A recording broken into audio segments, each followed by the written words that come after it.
Hey, welcome back to the second video in our series on the collapse. We're going to talk about food.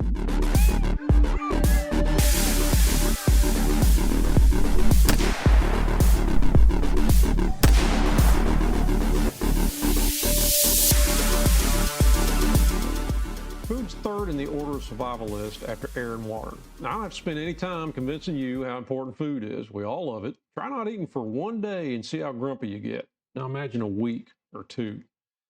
I try a 3-day fast a couple times a year. I do a partial keto kind of diet. I don't make it the full 3 days every time I try, but when I do, that third day is not fun at all. Many experts already agree that food will be the next great scarcity. And what happens to every basic resource that becomes scarce? It becomes a Cold War weapon and sometimes followed by a cause for open war. Have you heard the rumors about the Chinese buying up land in Oklahoma and Jamaica for military bases? No. They're buying land to grow food on. The food Cold War has already begun. Foreign governments are buying farmland in other countries to farm to make food for their people. You can see in these news reports that China's been buying up food resources and land capable of growing food for over a decade already. Ever bought Smithfield products in your grocery store? Bacon, ham, sausage, that kind of thing? China bought Smithfield in 2013. Yes, it was a Chinese company, but if you really look into how China works, that's the same thing as China. We've reached the point in human history decades ago when industries began competing over energy resources for their interests. Today, the food industry struggle for fuel is starting to affect fuel costs. At the same time, fuel costs are affecting food costs. Now, there's a little rabbit hole for you to go down to in your thoughts tonight. This article from resilience.org way back in 2005 was already discussing the former when they said, the three main purposes for which oil is used worldwide are food, transport, and heating. In the near future, the competition for oil for these three activities will be raw and real. While this article from SaveOnEnergy.com was discussing the latter in late 2019, saying nearly 20% of the fossil fuels used in the U.S. power the stages of food production. Now, a third complicating factor is this recent trend toward biofuels and bioplastics. I personally consider these to be an enormously bad idea at any point in human history when anyone on the planet suffers from food insecurity. Why are we turning unused edible food into something inedible like fuel and plastic when there's hungry people in the world? Now, I can see turning used cooking oil or food waste into fuel, but not edible food. So let's discuss food, how it's controlled, and what you can do to be ready. How much food will you need? This is difficult to define into just a simple number. You're going to need to look into the references I used to develop this video, the links below to my Facebook page where all the links of the references are posted. There's not enough space allowed in the YouTube video to put them all here. But you'll have to take into account your age, weight, level of activity, ambient temperature, height, sex, physical condition, and other factors. The amount is quantified into a unit of heat measurement called a calorie. An average number for how many calories you need is 2,000 calories for females and 2,700 for males. The distribution where these nutrients should come from differs with sex and age. A calorie with a lowercase c is enough heat energy to raise 1 gram of water by 1 degree Celsius. Now, in nutrition discussions in the United States, U.S. law requires the use of calorie with a capital C. It represents 1,000 of the lowercase calories. So enough heat to raise a kilogram or 2.2 pounds, almost 2 degrees Fahrenheit. It's easy enough to find calorie counts for all foods on the internet. For example, an average potato contains about 110 calories. A can of tuna has 100. We'll talk about the philosophies of food security preparation in the how to prepare section later in the video. How many calories are in a particular food used to be determined by actually burning the food inside a device called a bomb calorimeter. Today, it's calculated using a mathematical procedure called the modified Atwater system. Basically, we've collected enough data with the use of bomb calorimeters through the years to be able to calculate the calorie content from the ingredients in the food. So for the purposes of planning your secured food sources, I recommend you use 2,000 calories per person per day as a planning number for adults and 1,500 for children. Adjust these numbers up and down for your situation and your stature. If you're a 300-pound UFC fighter, I don't think 2,000 calories is going to be enough. But if you're a 90-pound woman, you're going to need less. There will be phases of societal and economic collapses during which you will rely on your stores differently. Now, when I say stores, I don't mean Walmart and Food Line. I mean your stored food in your closet or your basement or wherever you keep it. The phases of collapse we're going to discuss were proposed by Dmitry Orlov in 2008 and are partially based on Elizabeth Kubler-Ross's stages of grief. Let's talk about how each stage will affect your food sources and preparations. Stage 1 is financial collapse. It's the onset of the collapse we're discussing in this series. You decide for yourself if we're already in that phase. Frankly, I'm a little undecided as of today. If we're not already in it, we're certainly teetering over the edge. Our government keeps printing more and more money for politicians to dole out like Soma from Huxley's Brave New World.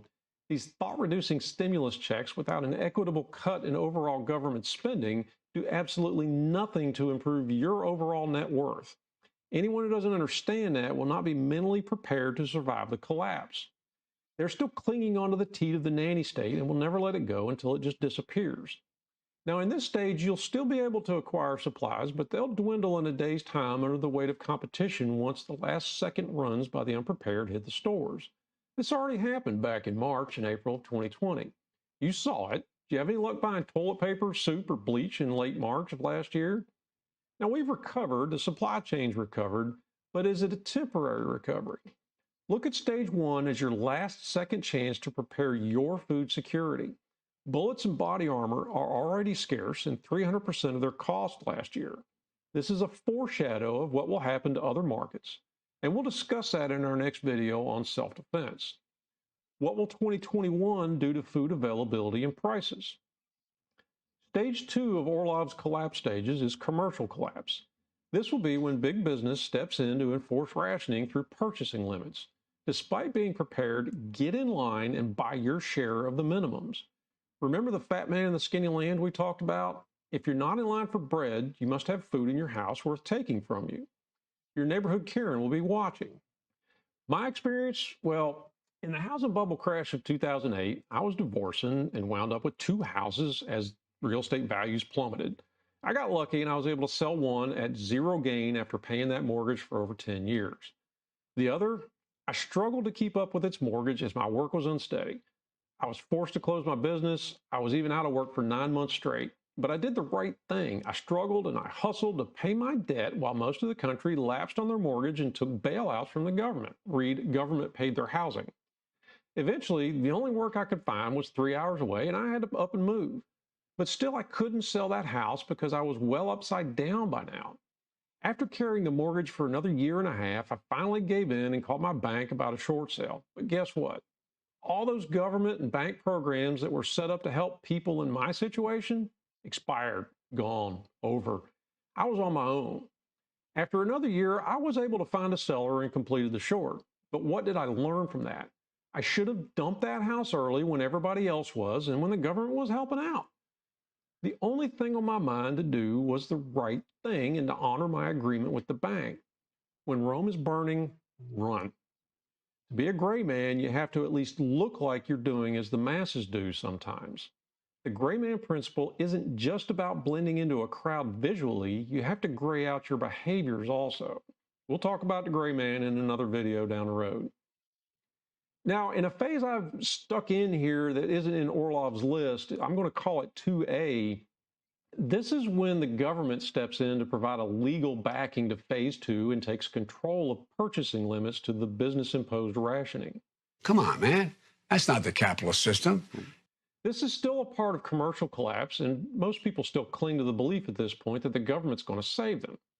In stages 2 and 2A, you need to do your best to not rely on your food stores in your closet.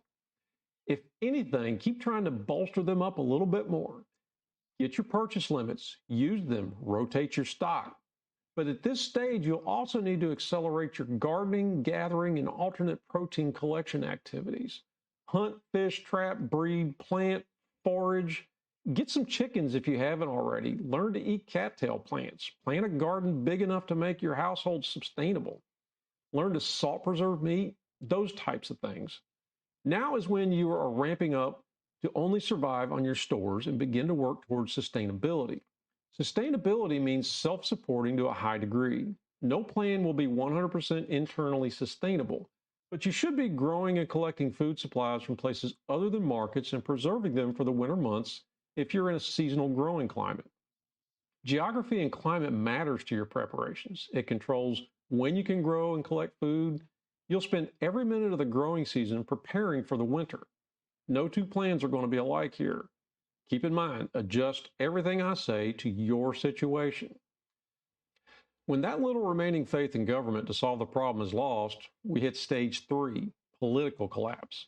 This is when even the nanny state supporters finally panic and let go of that teat. Fiat currency value plummets faster than the supply chain's implosion. You've heard the stories of crashes when people had to have a wheelbarrow full of cash to buy a loaf of bread. This is it. Store shelves are going to go empty in a day. Fuel prices are going to skyrocket to where no one can afford it. And the big box stores struggle to maintain even 20% of their normal shelf inventory. After this moment, unemployment and crime will spike. This is the time when you'll need to travel in teams and never without a proper defense. This is also the beginning of open barter markets and mainstream black markets. The best actions you can take to be prepared for this phase, in addition to food storage, stockpile things now that will be desirable for barter later. Salt, spices, liquor, bullets, precious metals, rice, beans, anything others will be short of. Bullets, yeah, I said bullets. They'll be very valuable as barter items, but I recommend you be very choosy about who you supply arms to at this point. Trading bullets is the same as broadcasting, I have lots of bullets. I'll also have a whole separate video on precious metals later in the series, so make sure you subscribe so you don't miss it. But notice something I just said. Stockpile additional food for bartering purposes. Having more on hand than you'll need is always a good idea. But don't bolster your perishables without knowing you have a customer for them. You don't want to wind up with a bunch of rotten food. By this point in the collapse, you'll need to project how long you have to rely on your stores. If things look bleaker than we predict, maybe you can't afford to barter away those extra foods. This is the extent of strife I predict the collapse will bring. While I see these previous stages as a part of a total collapse of society, I truly don't believe Orlov's next stages are reached in the socio-economic collapse we're preparing for here. Just my opinions, remember? Not that those preparations wouldn't be a necessary part of your survival through a broader anthropological scale collapse, but I'm approaching this series from the standpoint of a collapse that would eventually reach partial recovery and stability, just not a recovery back to the level of freedoms and economic prosperity the world's enjoyed from 1946 to now. Orlov does include 2 further stages of collapse, which are social collapse. This is when people's faith in the church and charitable organization is lost. The group good is gone, and the collapse destroys faith belief structure throughout society. Food preps for stage 4 aren't much different than the previous stages. The biggest difference will be the level of security that will be needed to fend off those who have lost all semblance of ethics. You'll be lucky to keep your neighborhood militia pointed in the same direction now, as motivation will begin to turn from defense to offense. Yours will too after you've been raided. If you get to here, your 2-date OPSEC will have been the most critical part of your preparations. Your prior OPSEC within your own local team about your private preparations can become the difference between stability and starvation. If you do choose earlier in the collapse to use stockpiles collectively in your community, I recommend still holding some back. If you're prepared and people know it, you will be a target of mass attacks somewhere between this stage of social collapse and Orlov's stage 5, cultural collapse. This is when faith in recovery, goodness, and humanity is lost by everyone and people now turn on each other. Orlov details this is the point in society's degradation when families disband and begin to compete with each other as individuals. This is what I would describe as the Mad Max stage, where even right and wrong get redefined. But I personally think it takes a geoanthropological level physical disaster to push us to this point, like an extreme world famine, polar shift, or such, that would cause death on near extinction levels. The only good thing about high death rates is it should result in population decline back to the point where the planet again becomes sustainable. The world will balance itself someday, one way or another. We as humans are kidding ourselves if we think we can overcome Mother Nature's defense mechanisms. There are no food stores left by the time we reach cultural collapse. The prospect of gardening is bleak, as it will be impossible to provide continuous security to your garden when family no longer has any meaning at all. This will be the point where hunting, foraging, and trapping skills will be the difference between starving and starvation. Those pocketable Sawyer water filters we talked about in the previous video on water, they'll save your life in this stage. Make sure you have extra filters and bags for them stashed somewhere away from your home. I'll have another video later in the series about survival caches. A cache is when you bury or stash certain supplies for this type of situation. Bullets by now will be scarce. You'll hunt with slingshots and spears.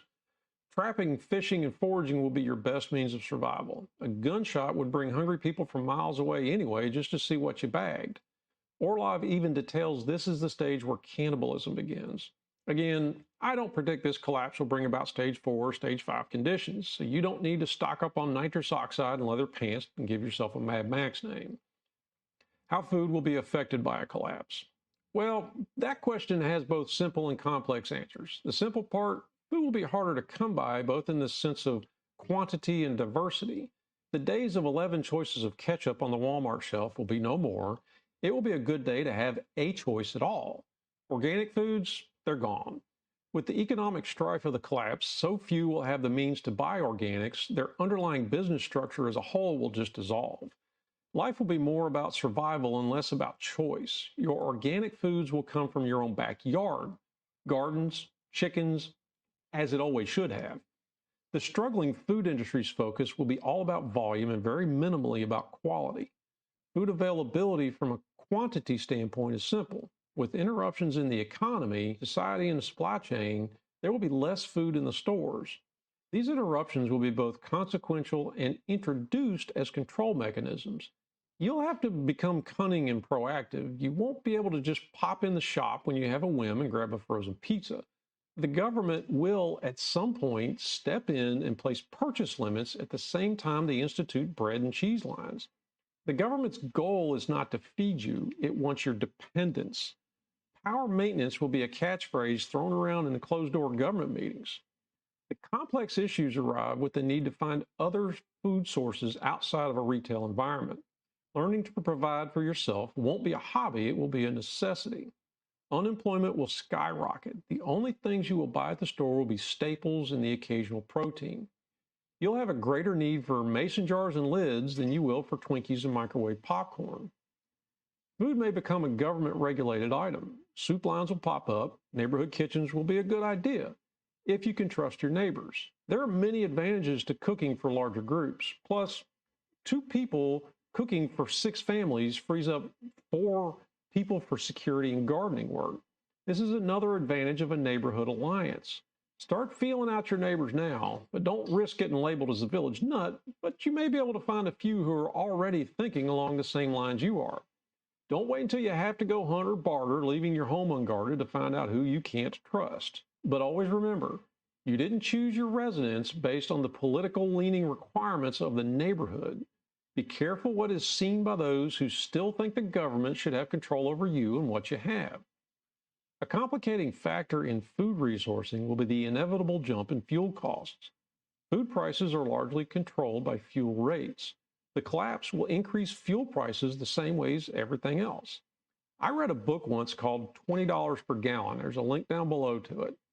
It's an analysis and prediction of the effects of rising fuel costs written in the order of cost per gallon of gasoline. As I recall, it's been a while since I've read this, but Walmart is out of business by $8 gasoline. Walmart's entire business structure is based on one thing: cheap fuel. Without that, Walmart fails quickly. You can't ship a t-shirt from China and sell it for $2 when it costs $4 in fuel to get it here anymore. This will bring back the rise of your local tailor and cobbler. They'll become competitive again. If you have a desire to learn how to make handmade boots, do it now. Cobblers will become immediately and unbelievably valuable after the collapse. Many people know how to sew, but very few have the skills and the equipment in their basement to make shoes. Food, similar effect. Bananas, $10 a pound, easy. Imported food will become a luxury for the rich. If it doesn't grow or live near you, it won't be on your plate.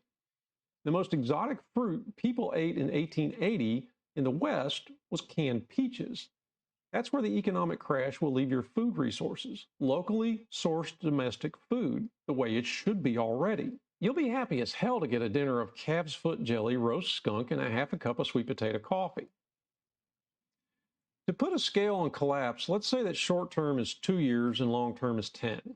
We had a dry run for a short term collapse in 2008 when the housing bubble popped. Millions of people were thrust into housing insecurity almost overnight. And what drove the country to that point? Big business.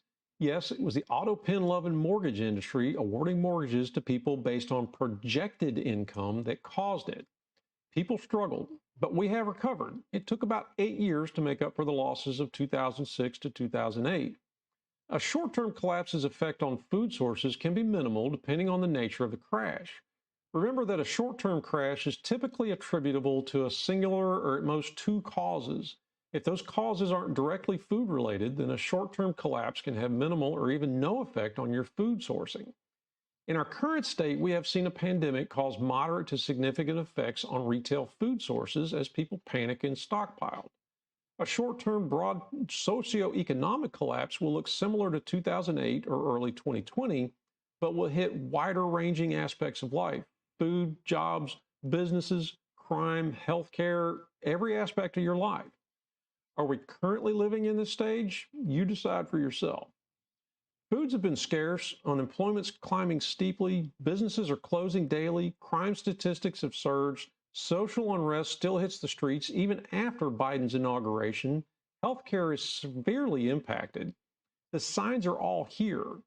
Housing costs have surged again, with people's rush to larger and less dense housing to accommodate both working at home and the need to create physical distance from others, both inside and outside the home. That distance is desired both to avoid COVID, but also to flee the crime waves of urban areas. Will we recover or fall into a long-term collapse?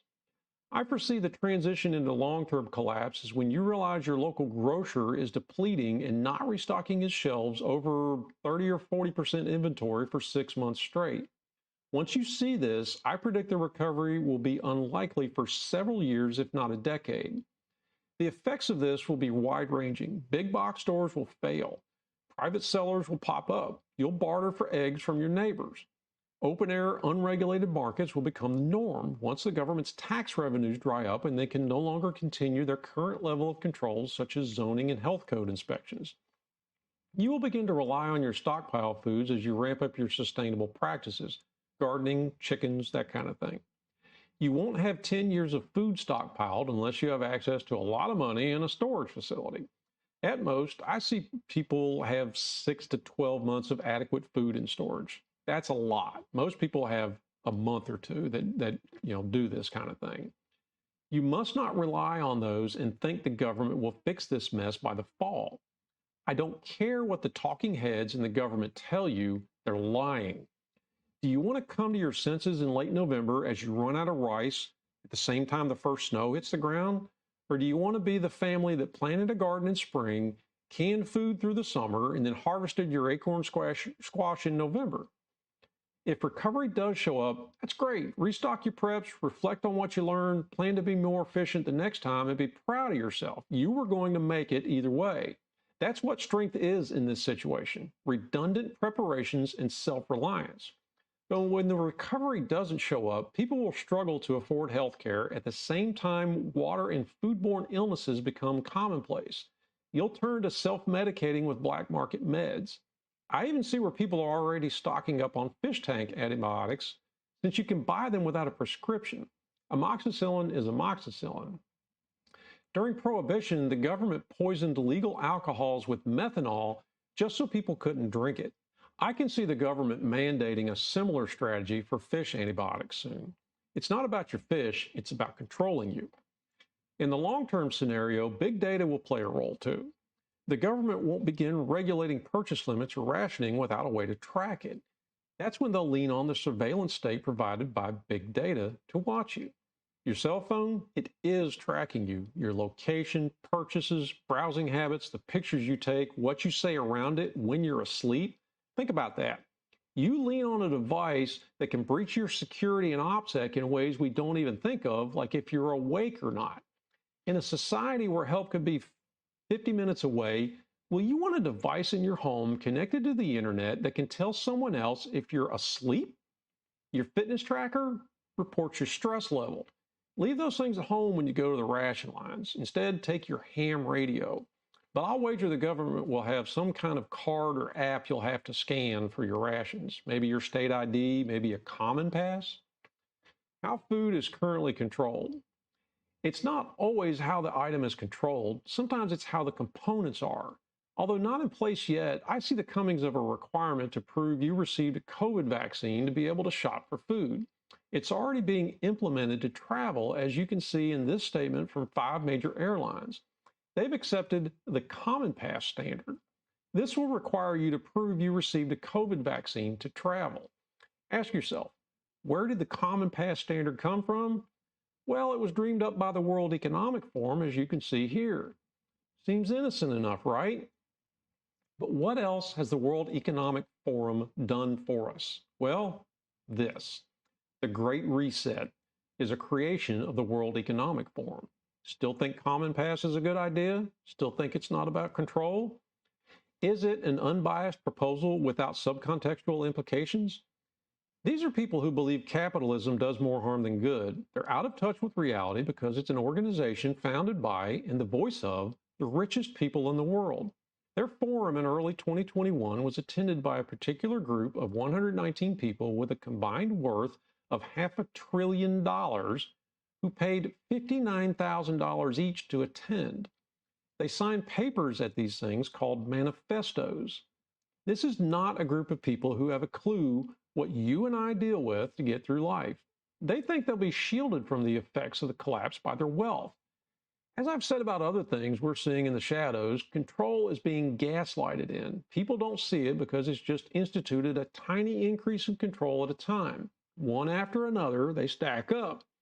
You're not free anymore, you just don't know it yet. Now move forward into the fall of 2021, early 2022 maybe. I'll wager you'll see a vaccination requirement to enter certain businesses. They are privately owned after all. You had your shot? Papers? Where are your papers? May we see your papers? I don't think I have them on me. In that case, we'll have to ask you to come along. Wait, it's possible that yes. Here we are. These papers expired 3 weeks ago. You'll have to come along. Halt! Halt!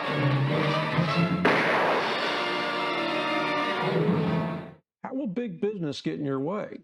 The New Internationalist wrote in 2015, how we produce food is a deeply political issue that affects the lives and livelihoods of billions of people.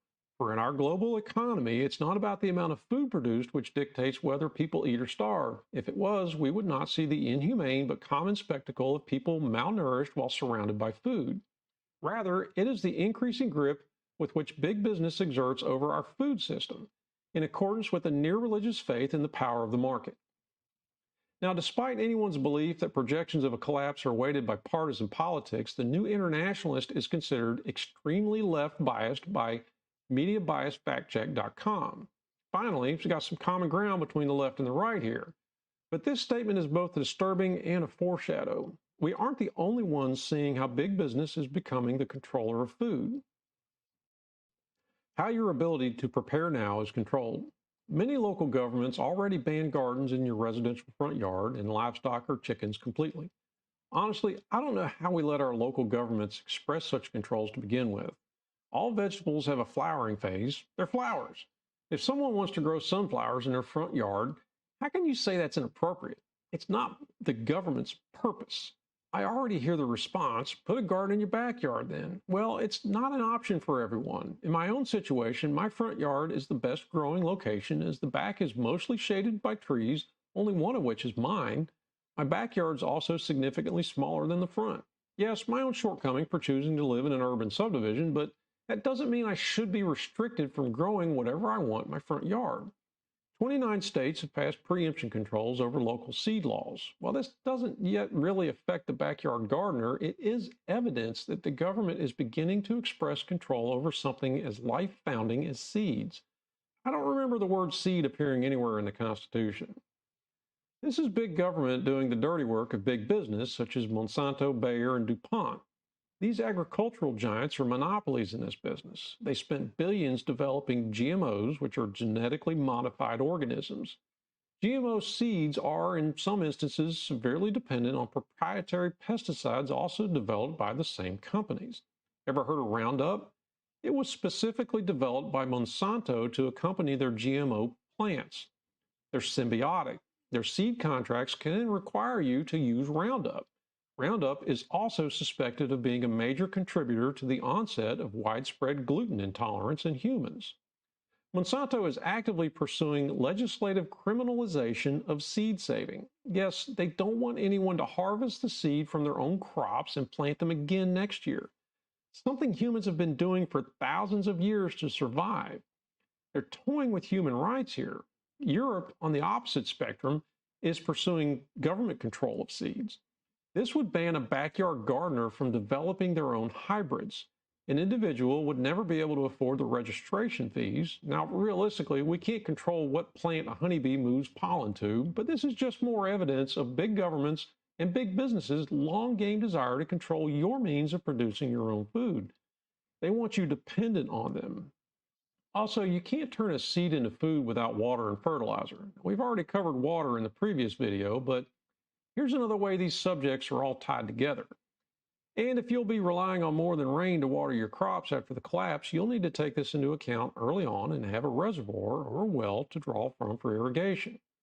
Fertilizer is a necessity for multi-cycle gardening. You can rotate your crops, yes, but eventually you need to add nutrients to your soil. Years of fertilization practices, research and development has tripled crop yield per acre, but at the cost of runoff pollutants. Now, the government treats fertilizer both as a pollutant and sometimes as a potential explosive. Ever heard of a microtagant? These are microscopic chips of material that have identifying patterns embedded into colored layers, sort of like a barcode made with layers of paint. Governments are pushing for these to be included in any material that can be an explosive ingredient, like the fertilizer that was used to destroy the Oklahoma City Federal Building in 1995. Two anti-government extremists built an ammonium nitrate nitromethane diesel acetylene bomb with a 5,000-pound TNT equivalent. The explosion measured 3.0 on the Richter scale. What does this have to do with food?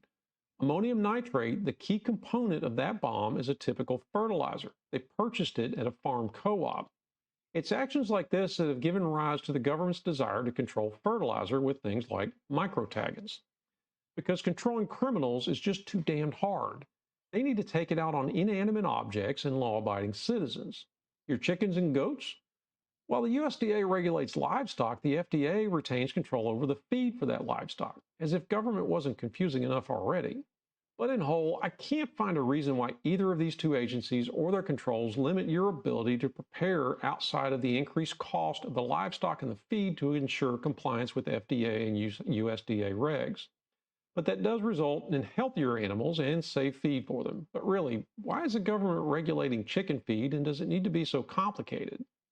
Again, let's look at what the creator of the terms Great Reset and Common Pass has to say. This article from the World Economic Forum at their Sustainable Development Impact Summit states as an urgent action the need to secure strategic food reserves at country and regional levels. How do you read that? I see it as a worldwide NGO saying they need to control food reserves, not you. So you're now in competition with the governments and governmental influencers of the world to secure your own food. They think they can do a better job of putting food in your mouth after a collapse. They want you dependent on them. Ever been to the DMV? Sure you want your government in charge of feeding you? Now, I'll give you there is a definite advantage when it comes to economy of scale at these levels. Buying anything by the ton comes with a lot of advantages. As the world prepares to feed a population growth of 2 billion people in the next 30 years, I know the planet can't hold that load. Already, and mostly because of COVID-19, globally, food costs have risen for 4 straight months as countries begin to stockpile. COVID has also increased food prices at the same time people are struggling with lowered income. That's pretty much the definition of compounding food insecurity. One philosophy I believe in and have thought about a lot through the years: every problem on this planet can be traced to overpopulation. This is a direct one. How your access to food will be controlled after a collapse. We've already discussed the means of control that will be implemented in the previous sections. What will change parallel to the collapse is the accelerated desperation of big government and big business as they see their power threatened. You may even see the line between big government and big business start to blur. They'll work in consort. Government mandates purchase limits based on what big business tells them they can provide after the government's stores are replenished, all while big data erases all evidence of this relationship from view.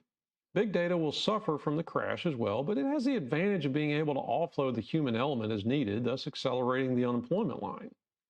Would your government even go so far as to appropriate food from the retail supply chain to purposefully create a food shortage in the grocery store, just to release government rations as a convoluted means of becoming the hero? You'll have to decide for yourself, but be on the lookout for things like that. This is akin to mandated communal food resources, also known as communism. Think this isn't a possibility? You think the government would come into your home and seize your stores? Maybe you should read this. It's an executive order signed by Barack Obama in March 2012. Let me read you a couple lines in Section 201.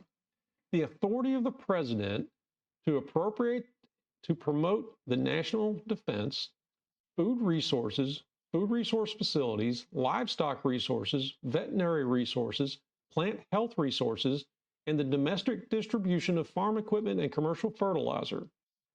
Food resources also means potable water packaged in commercially marketable containers, all starches, sugars, vegetable and animal or marine fats and oils, seed, cotton, hemp, and flax fiber. But does that mean any such material after it loses its identity as an agricultural commodity or agricultural product? I and many others read this as could be interpreted to include privately owned food stores. You'll have to decide for yourself. While you ponder that over, also ask why a recent president in the 21st century was utilizing wartime powers of the Defense Production Act of 1950. To be fair, President Trump also utilized the DPA in response to COVID-19 to ensure ventilator production rates. And Joe Biden signed a DPA XO on his second day in office to compel manufacturers to produce protective equipment for the COVID crisis. Authorizing an XO from the DPA is not a rare occurrence, and the Karens will be rewarded for ratting out your backyard vegetable plot when this XO is reintroduced and reinforced. Those aren't your tomatoes. Yes, you planted them, you nurtured them, you guarded them, you watered them, and you fertilized them, but you did it for the greater good, right? Communism, anyone? Overview of how to prepare. This is really what you're here for, the action part of my diatribe. First, the lawyer speaking. Remember, do your own research. Don't eat anything you haven't found to be safe. I'm only here to give you a thought exercise and general preparation recommendations. Foraging for food can be dangerous if you don't know what you're doing. Find a local foraging club and learn from them. Get some respected book references and study. Hunting, fishing, and trapping require licenses. Yep, you need the government's permission to gather protein. There's another way you're already controlled. Why do I need to pay the government to pull a fish from a creek and eat it? Also, I won't touch on mushrooms in these discussions. There are edible mushrooms everywhere, mixed in and looking just like the poisonous ones. I've not yet learned to tell the difference and will not advise anyone any further on that. There's a procedure to follow if you find yourself desperate and foraging without knowledge or a reference. It's called the Universal Edibility Test. It's not foolproof, but it's better than just diving into a batch of weird-looking berries when you haven't eaten for a week. I've posted links to it. My recommendations are fourfold. 1. Stockpiling food in long-term storage. 2. Prepare to grow, raise, trap, and hunt your own food. 3. Gain the knowledge you'll need to reach a high level of sustainability and food independence. 4. And this is one that spans many areas of your preparation. Lower your standards. Also good dating advice for single people in their 40s and 50s. Long-term food storage. First, a note about these methods of long-term food storage. Diversify. Stockpiling dried foods is great until you run out of water. Canned foods are great until you have to move it and find out just how heavy it is. MREs, they're what you grab if you have to bug out in a hurry, but they're not very palatable or well-balanced long-term choices. Freeze-dried foods are excellent at long-term storage and nutrient retention, but are prohibitively expensive to solely rely on and require increased water resources. I'll give you an estimate for the cost per 2,000 calories per each method, since that's the storage needs per day we've been discussing. Keep in mind this is an estimate, but I did take into account depreciation and lifespan of any equipment necessary, maintenance, energy costs, any specialty storage needs. I did not, however, include a value for the volume of storage required. Every cubic foot of your home or storage space has value. You'll have to decide for yourself if you would want to include that value. These foods all need to be stored in climate-controlled spaces if at all possible. They will last much longer under those conditions than if stored in an attic in Arizona or a moldy basement near a swamp. If your area is prone to flooding, get your stores up off the floor. If you have a lot of rodents or pests in your area, consider harder to penetrate containers. Adjust, adjust, adjust. Always adjust my advice to your situation. Number 1, dry food stockpiling. Rice, white and brown. But keep in mind, brown rice only stores for 5 years. Beans, quinoa, salt, spices, oil, oatmeal, flours, cornmeal, hard grains like wheat, barley, and oats, pasta, bouillon, oils, tea, coffee, instant coffee, powdered milk, cornstarch, maple syrup, raw honey, molasses, jello, soy sauce, sugar, vinegar, vanilla extract, potato flakes, popcorn, not the microwavable kind, and liquor, not beer, baking soda, baking powder, yeast, and many more. Dry food doesn't necessarily mean non-liquid in my book. You notice I mentioned some liquids in there, like oils. You know, you're going to need these things to cook with. You can't just sit down and eat a bunch of sugar and flour. So while ramen at first seems like a good choice, I shy away from it personally due to how loosely it's packaged. There's a lot of air stored between those noodles, and storing air wastes space. Now, all of these need to be repackaged into Mylar bags with new oxygen absorbers, those little packets of beads you get in everything you buy anymore. Now, squeeze out as much air as you can, then you're going to double seal them. Now, you can double seal them. These Mylar bags can be sealed with a regular hair straightening iron, or, you know, they sell heat sealers for these things, but I buy the bags that have the zip closure about 3/4 of an inch down. So the first time you use it, you can squeeze the air out, you can zip it, and then you can heat seal above the zip. And then the next time you open it, you cut the heat sealed part off, open the zip, take the food out, put more in, and then you can heat seal it below the zip. So you get a couple, if not 3 or 4 uses out of each bag. You don't need the fancy, expensive heat sealing iron unless you just want it. These things work just as good as they do. Then you want to put each bag in the freezer for 3 days. Now, this is an extra step that a lot of people don't do, but those 3 days in the freezer will kill any bug eggs that could be in the food. Realistically, if you use enough oxygen absorbers, the lack of oxygen will kill them also. But do you want to gamble your food supply on it? Oxygen absorbers, those little packs of pellets you find in everything that you buy now, they contain a pelletized chemical mixture that absorbs free oxygen.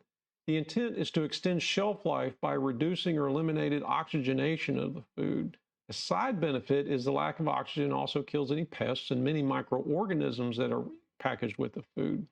Do not skip the use of oxygen absorbers. I'll post a link down below for where I get mine. For additional security, consider double bagging your food with an additional oxygen absorber between the inner and outer bags. So to show you what it looks like after you've stored one of these, this is a package of brown and wild rice. This will only keep for 5 years because it's brown rice. White rice will keep for, I think it's 20 or more. But notice how little air there is in here. The oxygen absorbers actually reduce the volume of gas inside these things and almost create like a vacuum. It makes it pack up real tight once it's sat for a few days. Now, after you've preserved and packaged your dry food, you still need to protect it physically. Mylar bags are prone to punctures and gnawing of rodents. Most places recommend 5-gallon buckets. They're not a bad idea. They're cheap, they're easy to find. But from a storage density standpoint, just like the ramen, you waste a lot of space between round containers. Square buckets are available. I've put some links below to both round and square buckets. Square buckets reduce those storage losses, but are, again, in my opinion, at a prohibitive increase in cost. They're at 350% more than the round buckets. My opinion, plastic stackable rectangular totes are the better choice. But don't go for those really big ones. You need to maintain the weight of each container such that you can remove them from storage and get them into a vehicle quickly. You don't want to be dragging a 200-pound tote of food through the house while listening to gunshots and a blast siren wailing in the distance, do you? Make sure the finished weight of each container can be lifted and carried out of the house without great strain by every person in the house over the age of 15. This goes for all your supplies you might need to move in a hurry. Don't store 100-pound boxes of items that can be broken down into smaller units. Or at least the volume of your supplies you would bug out with should be sized for quick loading by hand. Stockpiling dry foods will cost you around 68 cents per 2,000 calories. That's not bad. But remember, diversify. You'll get tired of rice and beans 3 times a day pretty quick. Number 2 is canned supplies. Canned food's an excellent means of food stockpiling. It's self-contained, includes more water than needed for the food preparation itself, and typically has about a 2-year shelf life. You'll need to be strict about buying canned foods you will eat on a routine basis and rotating your stock. Don't have much more than you would consume in the 2 years amidst your other supplies when this would expire. But canned food also makes excellent bartering currency. Prepackaged, easy to carry and swap for something. You'll do well with an extra case of tuna, canned beans, and peaches. The fluids these foods are packed in also contains some of the calorie content, so don't drain this down the sink as you're used to during good economic times. Ingest every drop of liquid and every calorie during a drastic crisis. You want to save these fluids and rinse the cans and jars with a little water, save all that and add it to your rice or pasta water. It'll add a few calories and a little bit of flavor. Every calorie will count in these conditions. If you don't want to boil your pasta in it, at least give it to the dog. He deserves a reward for being your alarm system. And a little tip, when you buy tomato sauces in a jar, I always buy the Clasco brand for 2 reasons. It tends to be a little bit lower in sugar than most of the competition, but more so than that, the jar accepts mason threads. No, it's up here. The jar, this is one of the Clasco jars, right? You take the lid off of this. This is a regular mason jar. The Classico jars accept mason threads, and the jars are actually marked Atlas Mason on the side here. Now you can reuse these for canning, but technically Classico does not recommend this. I suspect that's because their lawyer told them to say that, though. The USDA even weighed in and said you can reuse commercial jars, but to expect an increase in breakage and seal leakage. These jars are thinner than canning jars, so you'll need to be a bit more careful handling them as well. Because their material is thinner than mason jars, so is the sealing surface around the top here, which is why these jars will have a higher seal failure rate. But you can find accounts all over the internet of people using these jars for home canning. You need to decide what's right for you, buying new jars or reusing what's available. Trust me, if you stockpile tomato sauces, at least buy enough lids and rings for them in addition to your regular canning jars. Pre-purchased canned foods at retail prices will cost you about $10 per 2,000 calories. Roughly the same as MREs that we'll talk about in a little bit, but you can get decently nutritious food in cans. My only gripes about pre-canned foods is the typically excessive sodium content and again the lack of storage density when using a round container. There's a lot of lost space between round cans. Now, number 3 is canning. Speaking of canning, this doesn't mean actually storing food in metal cans. This is a food preservation process in which you prepare food in a way that can be stored in a glass jar unrefrigerated for a long time. It does take some special equipment and knowledge, though. It's not as simple as putting hot vegetables in a glass jar and sealing it up. Many foods you aren't used to seeing in jars are actually able to be canned. My father's hunting partner canned hundreds of jars of venison every year. Fruits, jellies, pickles, tomatoes, salsa, vegetables, wild berries, meat. There's even special height jars for asparagus. There are 2 distinct methods to can: water bath canning and pressure canning. The type of food and its acidity level determine which method is required. You can't just pick which one you want to do. You need to have the correct knowledge, equipment, and methodology to can food yourself. If done incorrectly, or if the food's tainted when canned, it can become poison. The worst case results in botulism poisoning, which can cause paralysis and death, not just a bad night on the toilet. So take canning very seriously and be religious about its procedures. Don't skimp on the equipment. Don't rush the process. Your life could depend on it, and in the conditions we're preparing for, good luck finding and affording a doctor.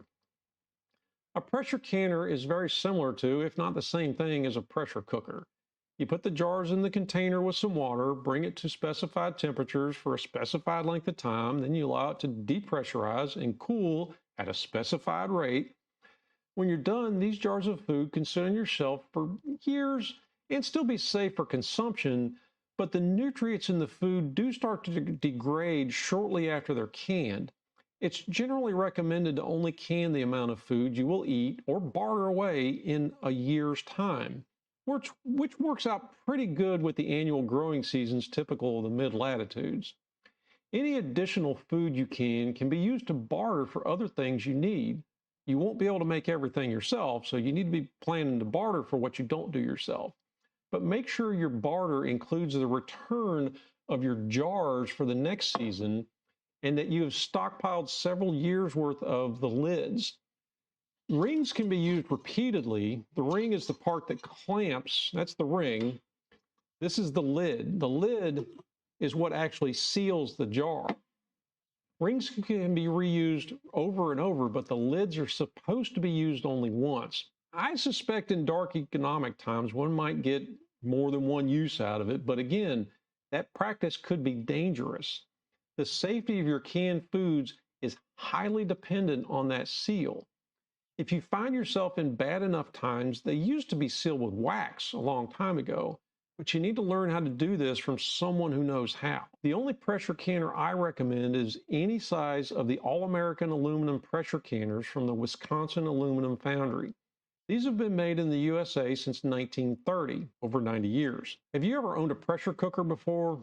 What was the biggest problem you had with it? Getting that stupid rubber gasket to seal.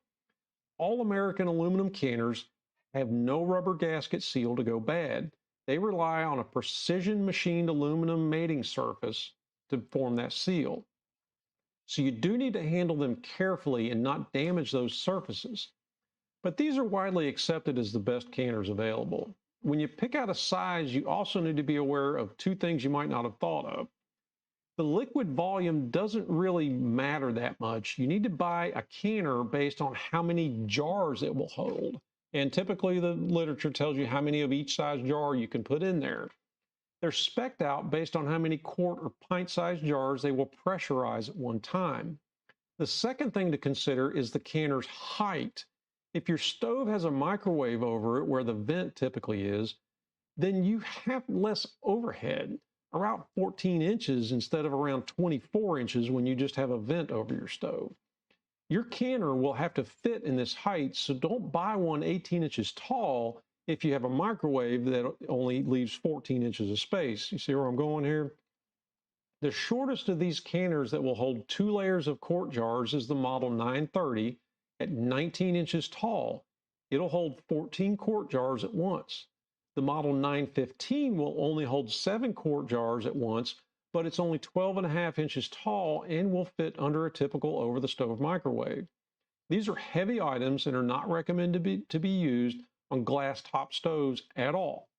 They're also wide and can spread the heat horizontally underneath of them off the stovetop and heat parts of your kitchen you never really meant to get heated, such as the adjacent countertop.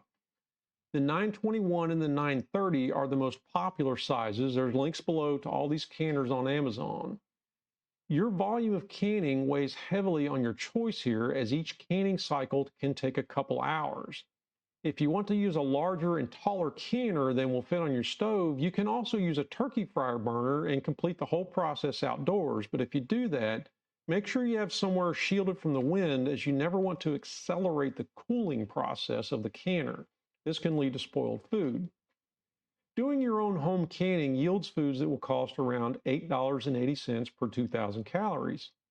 But in my opinion, this is absolutely the best method for storing produce and meats. It's sustainable, the materials are reusable, and you directly control the ingredients. This also gives you a means to store the food you're growing, gathering, fishing, hunting, and trapping yourself.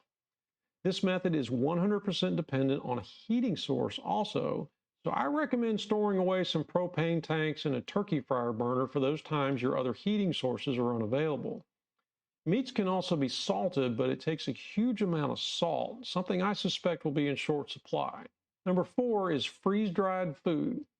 Now, freeze-dried food can be prepackaged or self-performed. The prepackaged food, well, enough said. These companies are everywhere. You're very familiar with this one, I'm sure. But one giant word of caution: do not rely on the serving counts of these at all. Their idea of a serving is completely unrelated to the total number of calories you'll need in a day. I read of instances where some of these are off by more than a factor of 2.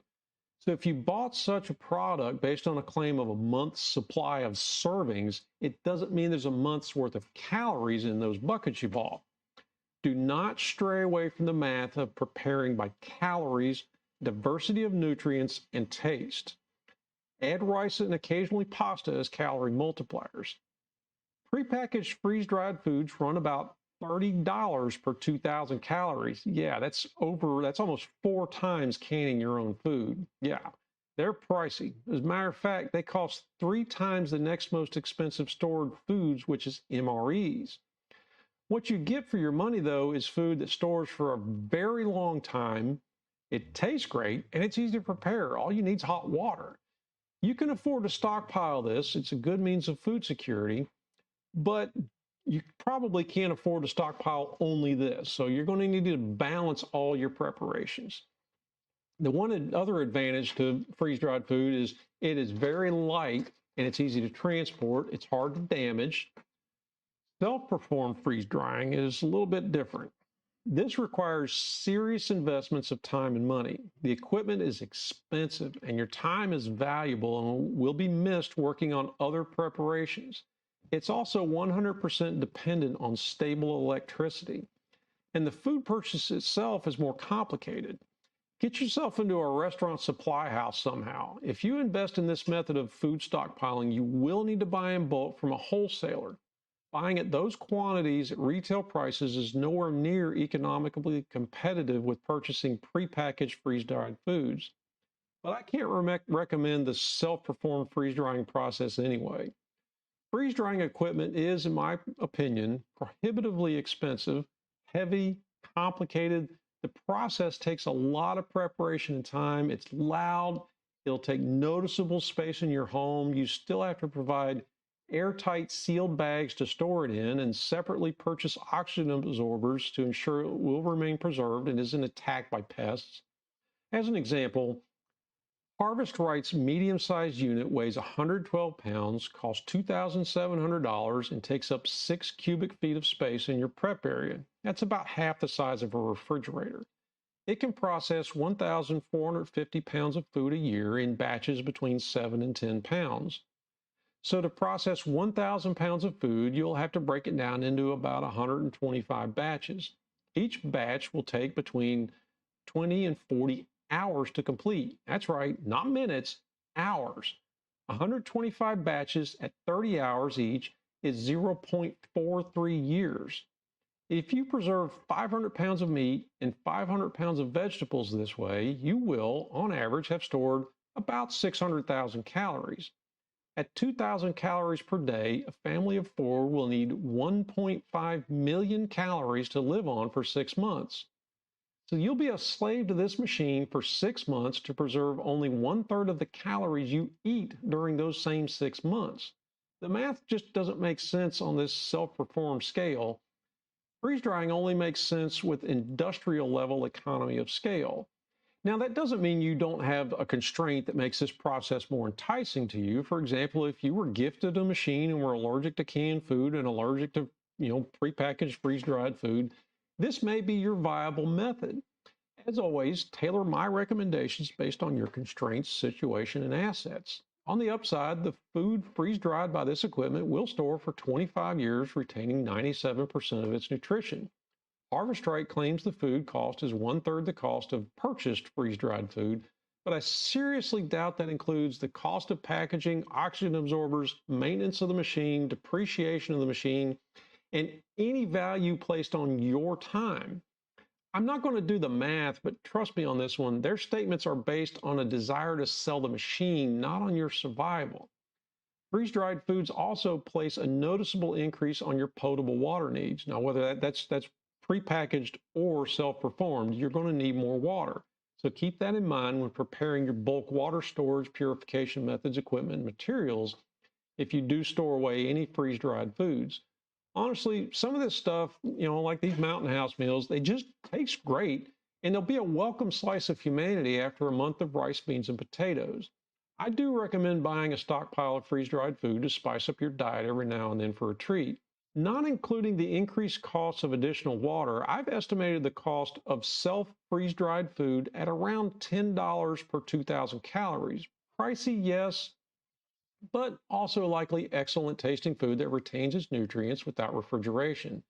It's a third the cost of the prepackaged freeze-dried foods, but will devour your available time for other tasks. If the electricity goes out and you don't have an alternate electrical source, you're out of business. Now, the fifth item is MREs, perhaps a better solution for your bug-out kits. While the freeze-dried supplies do taste better, MREs are self-contained. You grab them and you run. Today, not all MREs come with a heat source, as some of the meals do not require heating, but most MREs should have a heat source. Make sure you're buying MREs that include utensils and a flameless heater. If you've never used an MRE, the heater is a chemical pack that you add water to, then place under your food pack.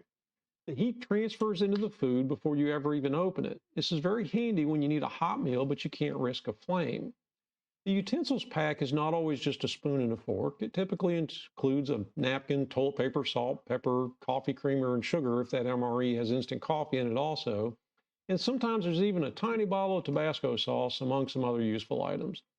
When bought by the case, MREs cost around $6 to $10 each and contain about 1,200 calories. In today's socioeconomic climate, they're running around the $10 mark though. So 2 MREs per person per day, and you're well over 2,000 calories per day recommendation. If you're in a grab and run situation like these lend themselves well to, those extra calories will be welcomed and you would most likely be expending a lot of energy in such a situation. MREs are not a good choice for bulk food storage unless you have way more money than time. I recommend storing about 10 MREs per person in your household. Make sure these are somewhere that's typically under 70 degrees and readily accessible to move quickly into your bug-out vehicle. The 2 minutes it'll take you to load these will give you a 5-day food supply. 3 MREs belong in each go bag as well. Keep an eye out for an upcoming video on what's in my bag, by the way. The cost of MREs fluctuates with the relative calmness of society. Right now, like I said, they're topping over $10 each. So as of early 2021, the cost of 2,000 calories of MREs is about $17. This puts them between purchased freeze-dried foods and self-performing freeze-drying. It's nearly the worst choice purely from a cost standpoint. And another downside is MREs are high in sodium, low in fiber. You'll not want to eat these for extended periods. Before you buy a garage full of MREs, I really recommend you ask someone who's lived off them for any extended period what they think of that plan. Plus, they only store for between 5 and 10 years, not even half as long as the freeze-dried foods. Now, next is prepare to grow, raise, trap, and hunt. These will not just be country or rural activities after the collapse. Urban gardening and backyard chickens are already a trend, but you need to take it to heart now. Gardening is not easy. Trust me, I'm horrible at it. Build your garden now. If you're in a vertical urban environment, look into window and bucket gardening and maybe even some hydroponics. In a subdivision, learn how to maximize your garden area. Always keep in mind where the sun moves and don't plant corn and sunflowers where they'll cast shade on your carrots and potatoes. Think ahead about watering from your rain barrels. Keep your water source uphill your garden if possible to avoid carrying water uphill.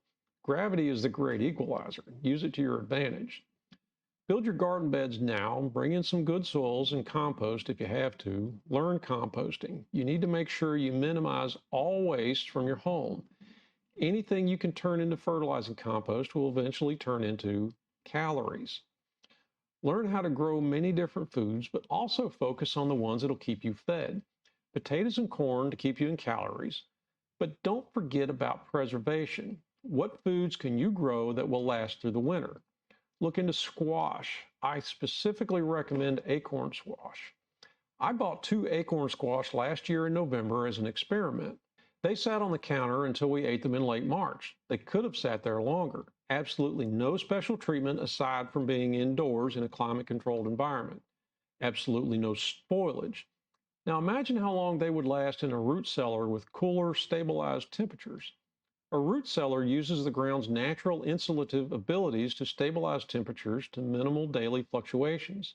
If you have a basement, it can nearly duplicate this. Don't forget to vary your range of nutrients. Different colors, you'll need some dark greens, cruciferous vegetables like broccoli and cauliflower, carrots, cabbage, the basics. Celery serves well to add flavor to stews, but it's really nutrient lacking. I read once it takes more calories to eat celery than you actually get from it.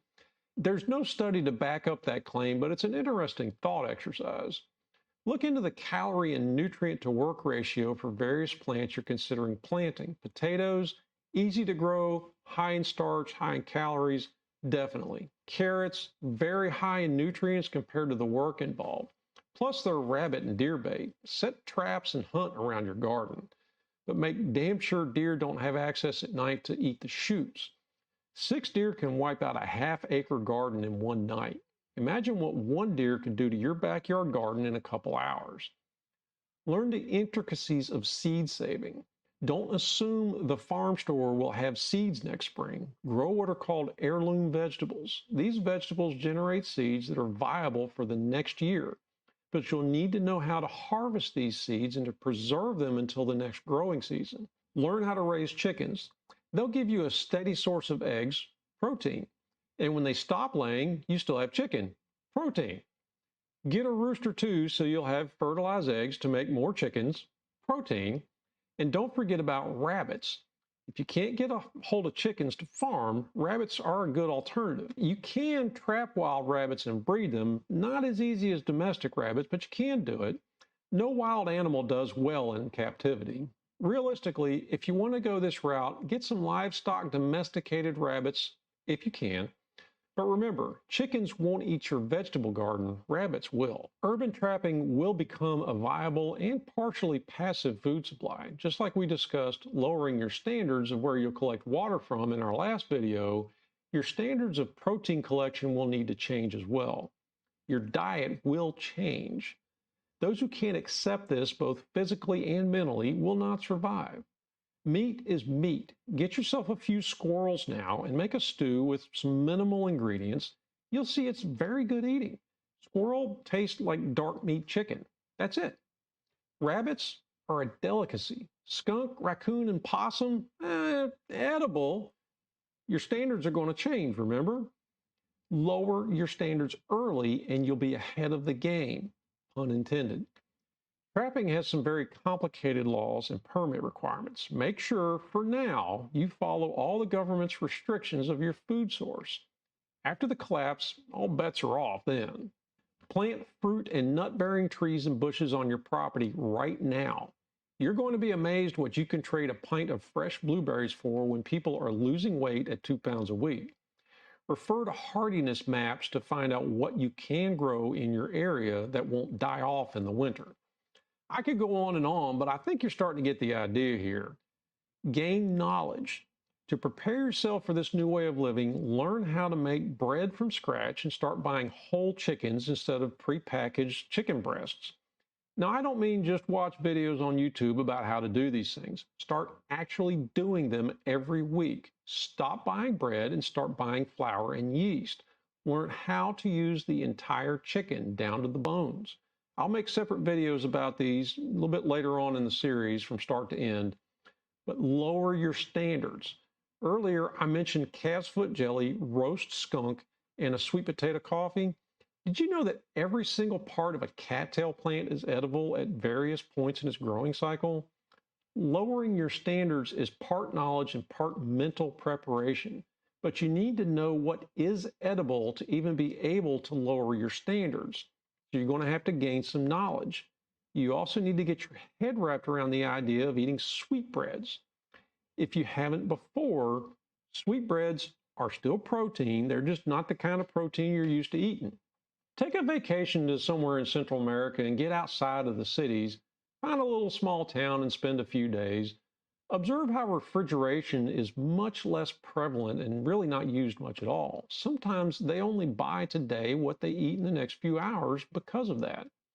Eggs are not refrigerated. Did you know eggs will last just as long outside the refrigerator as they will cold? But in the US, they're required to be refrigerated. Unfortunately, once refrigerated, they will spoil quickly when they warm up. So take the time now to learn how to make flour out of acorns and other sources. Get intimately familiar with what you can forage from your surroundings. And I don't mean just read a book. Go pick some, prepare it, and eat it. Get yourself used to it. Work hard on finding variety. Don't settle on the idea of just eating dandelion salads for the rest of your life. What do you do if there's a dandelion blight for 3 years?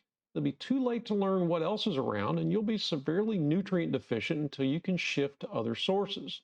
The Indians, and by the way, Indians aren't offended by that word, they had a philosophy about gathering. Take 3 and leave 1.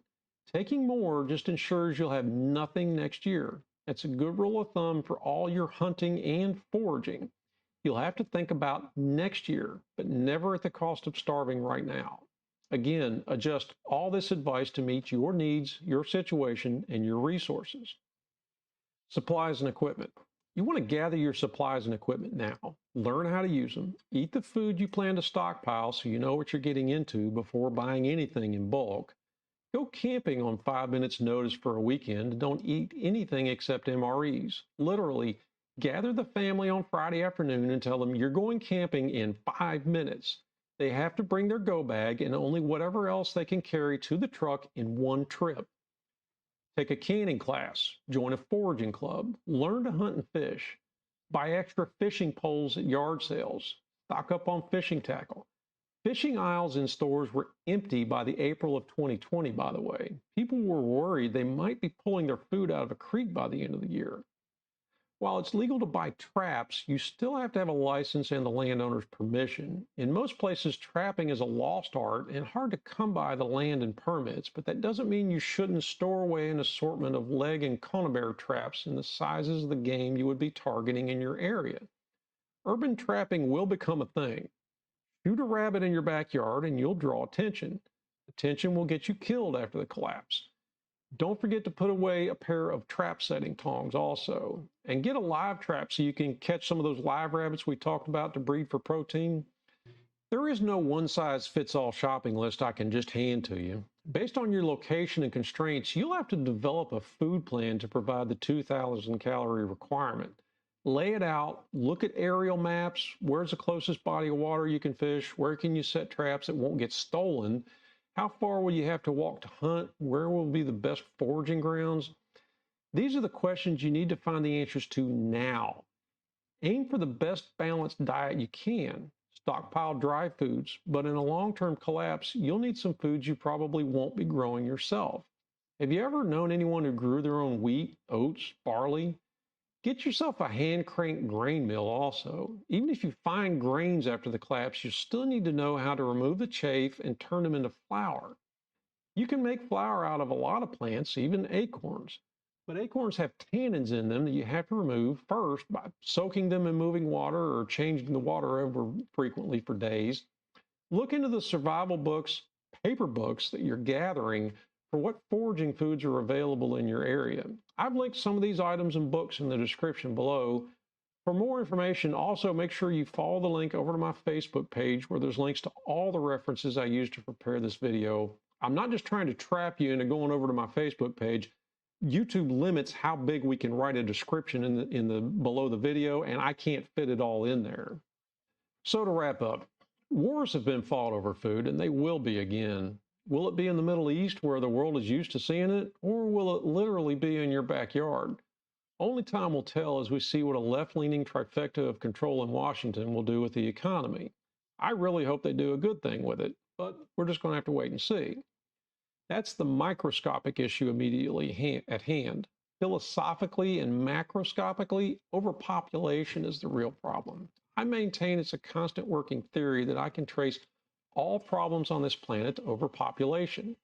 I've yet to find an issue that wouldn't be solved if the population were maintained below the planet's 100% annual sustainability capacity. What is that number? Who really knows? It's highly disputed.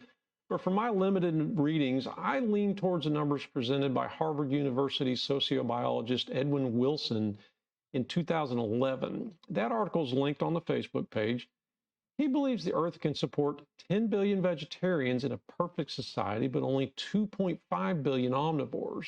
That's a third of our present population, and we're far from a perfect society. I suspect the real number falls somewhere in the middle, somewhere between 5 and 7 billion, where we are right now. What can we do about that? That's not my place to answer. Earth limits, look at how that ended for China. Not a good idea. Mandatory sterilization? No, people have a right to procreate, and I say try it. My opinion, we can't actively do anything about that issue outside of educating everyone. I theorize that if everyone really knew the issue and the solution, we would reach a point someday where the problem would correct itself, or another theory. Mother Nature takes the problem into her own hands. COVID, SARS, cancer, are these Mother Nature's corrective measures? Maybe humans' medical knowledge has outgrown the planet's natural defenses. Scientists are even attempting to cure the aging process. What will we do then? If mortality has tripled, the planet will not survive that. Anyway, I'm just rambling on again. I could have gone on for a day and a half about preparing for food instability. There's just no way to fit it all into an hour, but I'm trying to keep these videos around an hour long. Let me know in the comments if you want to see any aspect of food security preparation detailed further. If enough requests come in about a particular aspect, I'll make a focused video. Thanks for watching, and please take a moment to subscribe so you don't miss out on our next episode where we're going to talk about self-defense.